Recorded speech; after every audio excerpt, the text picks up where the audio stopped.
नमस्कार, उत्तराखंड समाचार में आपका स्वागत है। मैं रेणु प्रीति पंत। सबसे पहले मुख्य समाचार। कांवड़ मेला बना आजीविका संवर्धन का जरिया। हरिद्वार की महिला स्वयं सहायता समूहों का चमका कारोबार। स्टॉल से 13 दिन में 41 लाख से ज्यादा की हुई आमदनी।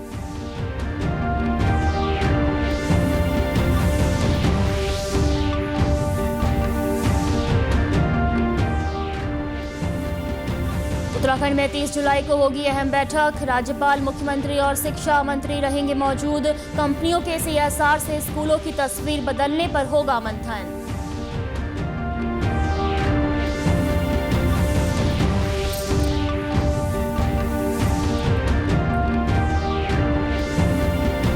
और उत्तराखंड में मानसून ने फिर पकड़ा जोर। 27 जुलाई को देहरादून, बागेश्वर और नैनीताल में भारी से बहुत भारी बारिश का अलर्ट। 28 को भी कई जिलों में भारी बारिश की संभावना।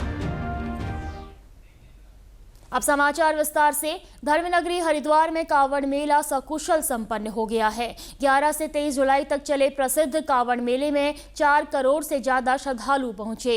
इस दौरान स्वयं सहायता समूहों ने अच्छा कारोबार किया और अपनी आय में वृद्धि की। आखिरी दिन तक सभी स्टॉल्स ने कुल मिलाकर 41 लाख से ज्यादा की बिक्री की। इस दौरान 48 स्वयं सहायता समूहों ने विभिन्न स्थानों पर कैंटीन, जूस, पानी, जूट और कपड़े के बैग से जुड़े कई स्टॉल लगाए। हरिद्वार की मुख्य विकास अधिकारी ने बताया कि मौजूदा समय में 4 धाम यात्रा भी चल रही है, जिसे देखते हुए स्वयं सहायता समूहों द्वारा लगाई गई स्टॉलों को 4 धाम में भी जारी रखा जाएगा, जिससे यात्रा सीजन में उन्हें अधिक से अधिक आय सृजन करने का मौका मिल सके।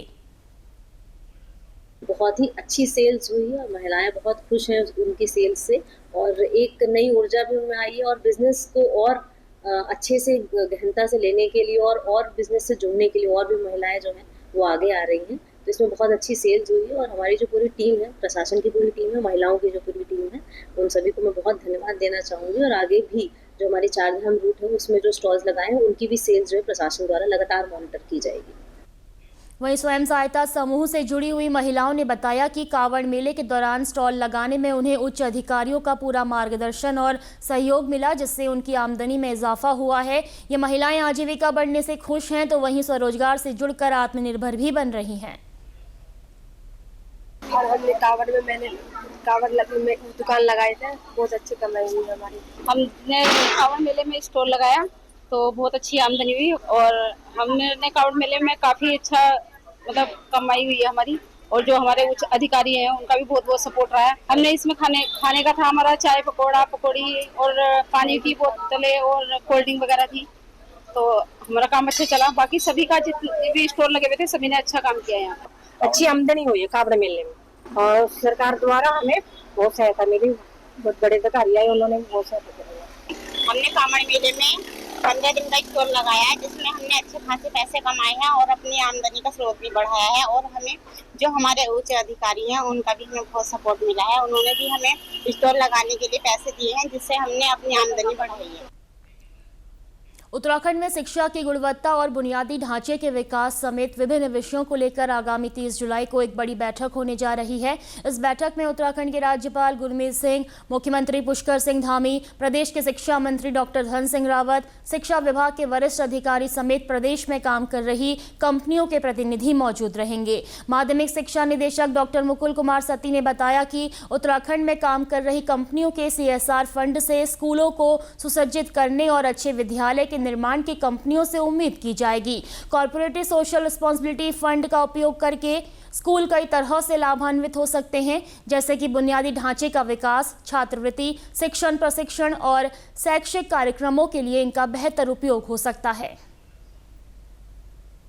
30 तारीख को जो है, आने वाली 30 तारीख को हमारे माननीय जो हमारे ऑनरेबल गवर्नर साहब हैं, ऑनरेबल हमारे CM सर हैं, ऑनरेबल शिक्षा मंत्री जी हैं, उनके एक नेतृत्व में एक बैठक होने जा रही है। जितनी भी कंपनी उत्तराखंड में काम कर रही हैं उनका जो CSR होती है, उनकी रिस्पॉन्सिबिलिटी है, सोशल रिस्पॉन्सिबिलिटी है उसके प्रति, तो उसमें शिक्षा विभाग की ओर से हम केवल इतना उनको एक अपेक्षा उनसे कर रहे हैं कि आप हमारे स्कूल्स को, चाहे प्राथमिक विद्यालय हो, जूनियर्स हो, इंटरमीडिएट कॉलेज हो, वो अपने CSR फंड लगा के स्कूलों को सुसज्जित करें, जिससे कि हम जो है एक अच्छे विद्यालय की प्रतिमा करने के उनको रिक्वेस्ट करता हूं।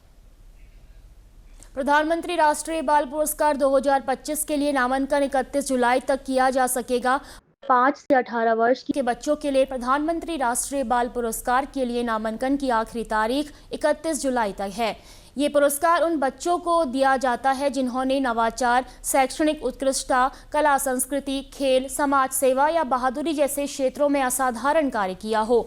नामांकन प्रक्रिया ऑनलाइन पोर्टल के माध्यम से की जा रही है, जिसमें माता पिता, शिक्षक या संस्थाएं प्रतिभाशाली बच्चों के नाम प्रस्तावित कर सकते हैं। यह पुरस्कार देश भर के होनहार बच्चों को सम्मानित करने का एक महत्वपूर्ण अवसर है। चयनित बच्चों को पुरस्कार के रूप में प्रमाण पत्र, मेडल और नकद राशि दी जाती है। इसके साथ ही उन्हें गणतंत्र दिवस समारोह में हिस्सा लेने का मौका भी मिलता है।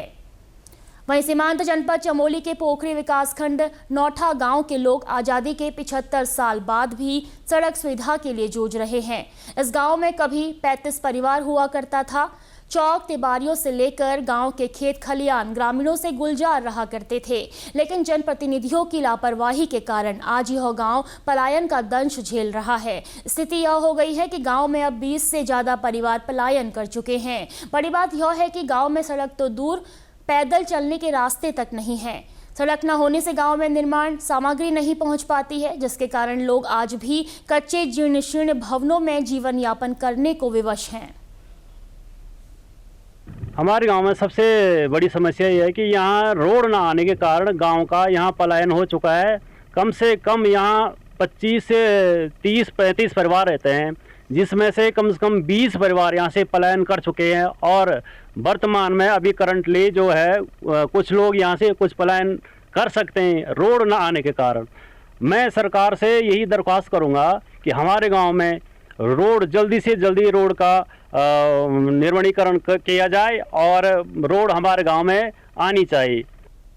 सड़क के अभाव में बच्चों को जंगल के रास्ते पैदल स्कूल जाना पड़ता है। ऐसे में कई बार नौनिहालों के सामने जंगली जानवर भी आ जाते हैं। सड़क न होने के कारण बच्चों को रोज अपनी जान को जोखिम में डालकर स्कूल जाना पड़ता है। से हमारी स्कूल 3 किलोमीटर दूर है, जिससे हमें जंगल में चढ़ना पड़ता है और हमें जानवरों का डर रहता है और हमें बहुत ऊंचाई चढ़नी पड़ती है हमेशा सड़क ना आने के कारण। तो हमें बहुत दिक्कत हो रही है, हमें यहाँ सड़क चाहिए। ग्रामीण किशोरी प्रसाद सत्ती का कहना है कि प्राकृतिक सुंदरता के साथ साथ यह गांव समृद्ध है। इस गांव की जमीन उपजाऊ है, यहाँ बेतहाशा फसलों का उत्पादन होता है। कई प्रकार के फल और सब्जियों का बेहतर उत्पादन होता है, लेकिन सड़क मार्ग न होने के कारण ग्रामीणों के फल सब्जी खेतों में सड़ जाती है या पक्षी चट कर जाते हैं।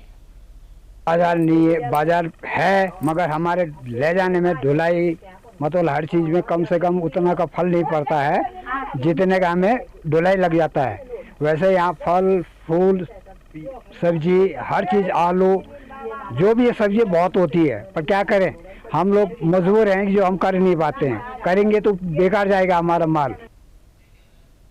उत्तराखंड में मानसून जोर पकड़ चुका है। मौसम विभाग के अनुसार आने वाले दिनों में राज्य के पर्वतीय जिलों में भारी से बहुत भारी बारिश की संभावना है।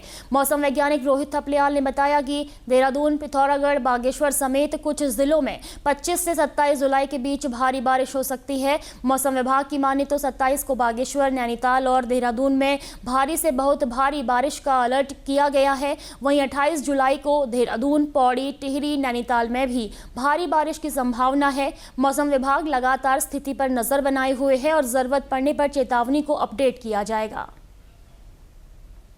वार्निंग की बात करें तो आज जो है 25 और 26 तारीख को उत्तराखंड के पर्वतीय जो क्षेत्र हैं उनके जनपद जैसे बागेश्वर हो गया, नैनीताल या देहरादून, वहाँ जो है कहीं कहीं इक्का दुक्का स्थानों पे भारी वर्षा भी मिल सकती है। और बात करेंगे 27 और 28 तारीख को, तो 27 में जो शाम रात से थोड़ी एक्टिविटी बढ़ सकती है, तो उसमें जो बागेश्वर, नैनीताल या देहरादून जनपद है वहाँ पर कहीं कहीं भारी से लेके बहुत भारी वर्षा मिलने की संभावना है।